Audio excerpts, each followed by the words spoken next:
But that also is part of it. If you're really a thriving person in this world, right? Like I consider myself a thriving person, not a perfect person, but I consider myself a thriving person. Why would you want to be in government? Why would I want to be in the thing that's there to control people? Which, by the way, that's why you get horrible people in government. They can't really. So Andrew Yang, I think, is a really interesting one because he's sort of loved in our circles. And I always think it's really bizarre. It's like, why aren't you doing more then? Why aren't you building great tech and great things? Why do you keep wanting to go into government? It doesn't really make sense to me.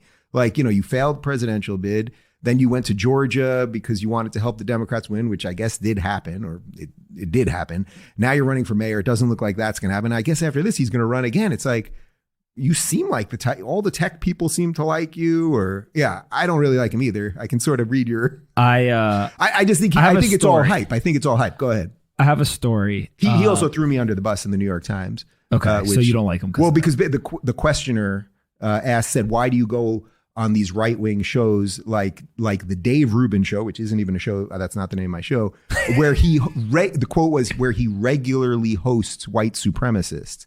And not only did Yang not push back on that, but he basically was like, well, if the lefties would be nicer, I wouldn't have to do shows like that. And I was like, what's your policy on cursing? You do. No, I was basically like, fuck you, man. Like that's such why people think you're just a cardboard nothing. Yep. Because like you I can't say he begged me to do my show. He wanted to do my show. I was thrilled to have him. I treated him with the same respect I treat everybody else.